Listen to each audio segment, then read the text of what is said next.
السلام علیکم ورحمۃ اللہ وبرکاتہ۔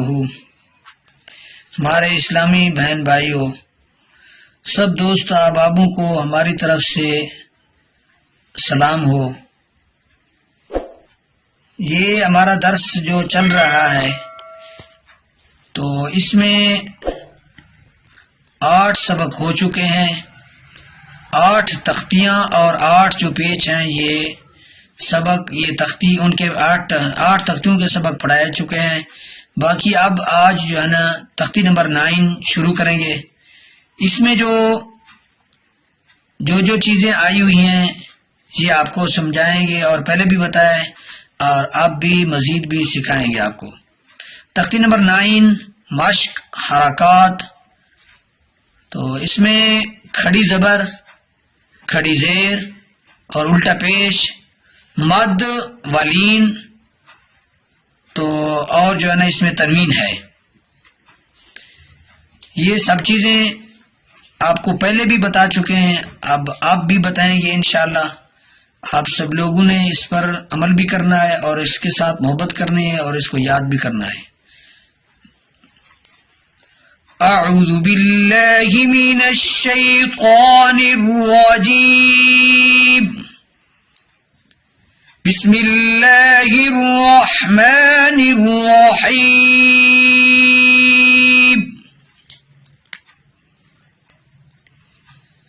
تو اس پیج میں جو ہے نا یہ قاعدے ہیں، 3 قاعدے ہیں، تو ان کی بھی تفصیل ذرا سی سن لیں اور ان پر بھی مد نظر رکھنی ہے، اس کو بھی یاد کرنا ہے، آپ نے ذہن نشینی کرنی ہے۔ قاعدہ نمبر 1 ہے حروف مدہ۔ کیا ہے؟ حروف مدہ۔ حروف مدہ کے بعد اگر حمزہ ہو تو مد ہمیشہ 4 الف ہوگی، 4 الف کے برابر کھینچی جائے گی۔ حمزہ اسی کلمہ میں ہے تو مد متصل اور مد واجب کہتے ہیں۔ اگر حمزہ اسی کلمہ میں ہے تو مد متصل اس کو کہتے ہیں، تو وہ مد جو ہے نا واجب بھی کہتے ہیں اس کو۔ جیسے اب اس کی مثال ہے، جیم زبر الف مد ج، یہ آگے حمزہ ہے، حمزہ زبر ا، ج ا۔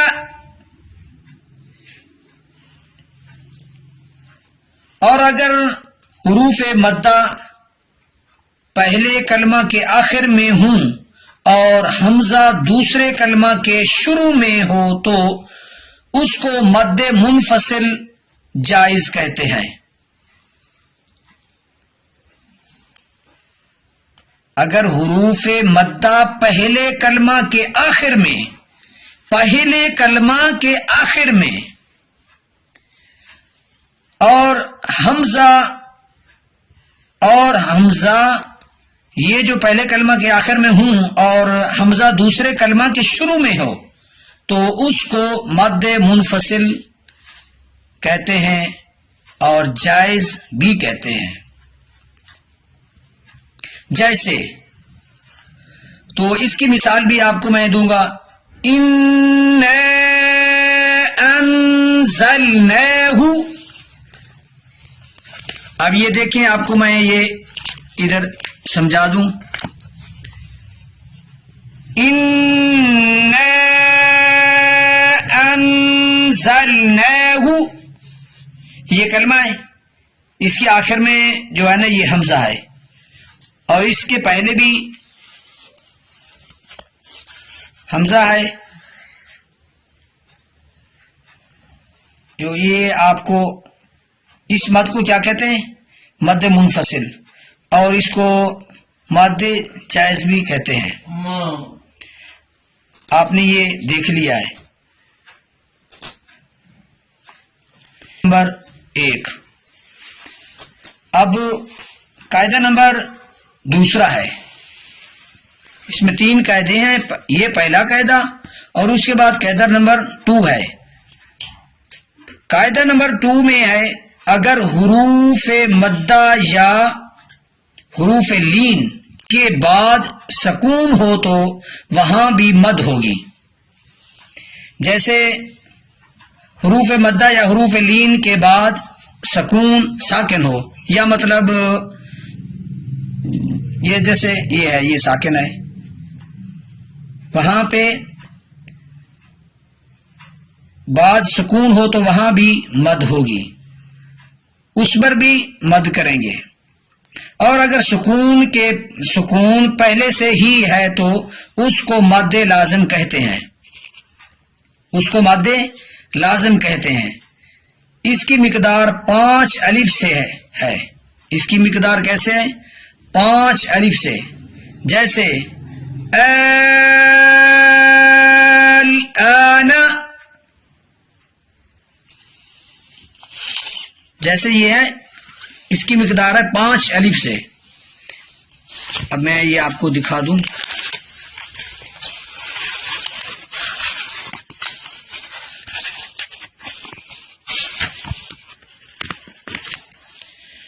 یہ دیکھیں آپ، یہ مد ہے اور اس کی مقدار کتنی کھینچنی ہے؟ 5 الف کے برابر. الآن، یہ بڑی مد ہے. تو یہ آپ نے سمجھ لیا ہے. اور اگر سکون وقف کی جگہ سے ہے تو، اور اگر سکون وقف کی جگہ سے ہے تو مد وقفی اور مد عارضی کہتے ہیں. مد وقفی اور مد عارضی، جیسے کہ یہ جیسے سکون ہوتا ہے، وقف کرنا ہوتا ہے، مطلب ساکن آ جاتا ہے آگے، اس کو مد وقفی اور مد عارضی کہتے ہیں. اس کی مقدار کتنی ہوتی ہے؟ اس کی مقدار ہے 3 الف، 3 الف کے برابر.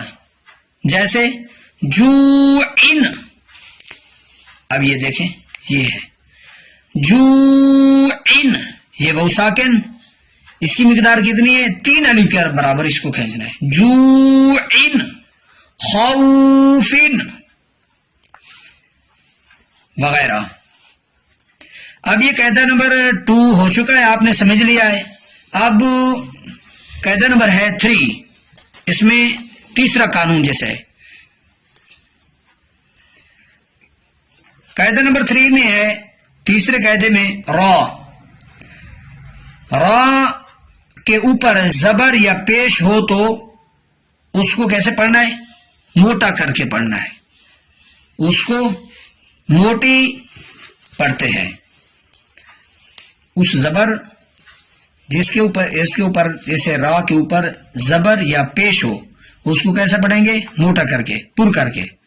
اور اگر زیر ہو تو اس کو کیسے کریں گے؟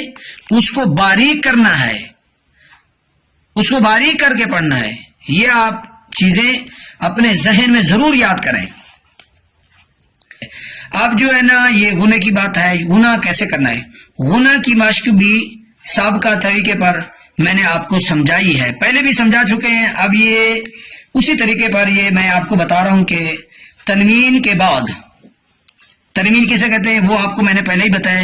تنوین کہتے ہیں 2 زبر 2 زیر اور 2 پیش کو تنوین کہتے ہیں.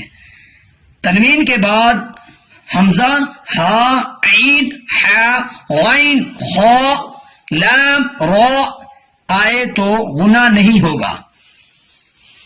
یہ جو 8 حروف ہیں، یہ 8 حروف ہیں، تو اس میں جو ہے نا تنوین کے بعد یہ حروف آ جائیں تو غنہ نہیں ہوگا. تو ان کے علاوہ کوئی اور حرف آئے تو غنہ ہوگا. یہ آپ کو بات سمجھ آ گئی ہے. یہ جو 8 حروف ہیں، ان کے بعد تنوین کے بعد یہ حروف آ جائیں تو غنہ نہیں ہوگا. اگر ان کے علاوہ کوئی اور حروف آئیں تو غنہ ہوگا. ٹھیک ہے، آپ نے یہ چیزیں سمجھ لی ہیں. یہ تجوید کے تھوڑے سے قاعدے قانون بھی آپ کو یاد کرنے چاہیے تاکہ قرآن پاک کی آپ کو سمجھ آ جائے. کہاں مد ہوتی ہے، کیسے مد ہوتی ہے، کتنی کھینچی جاتی ہے، اور تو کتنی اس کو بڑھانا ہے، کتنی اس کو کم کرنا ہے، یہ آپ کو یہ سمجھنا چاہیے. تو اس کے بعد جو ہوتا ہے غنہ کے بارے میں بھی پہلے بھی میں نے آپ کو بتایا، اب بھی بتا دیا. تو ساکن کے بارے بھی، ساکن کا بھی بتا دیا اور تنوین کے بارے بھی بتا دیا میں نے آپ کو. تو یہ آپ چیزیں سب پہلے بھی بتا چکے ہیں، تو اب بھی میں نے آپ کو سمجھا دیا ہے. آئیے یہ تختی نمبر 9 شروع کرتے ہیں. اس کا جو پہلا حرف ہے، پہلا کلمہ ہے، آپ شروع کریں.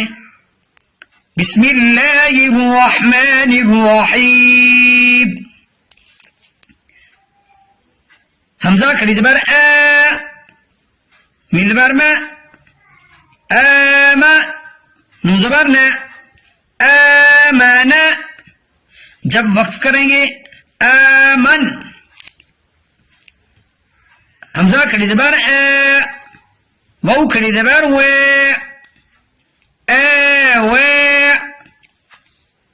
حمزہ کھڑی زبر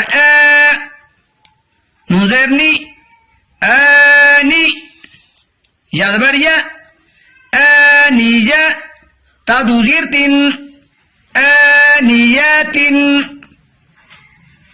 یہ وقف کی حالت میں کیسے پڑھا جائے گا؟ آنیہ. باقی سبق انشاءاللہ تعالی العظیم کل آپ کو پڑھائیں گے. تو آج یہ میں نے آپ کو تختی نمبر 9 یہ شروع کرا دی ہے اور اس کے قاعدے بھی بتائیں. باقی انشاءاللہ کل پڑھیں گے. صدق اللہ العلی العظیم.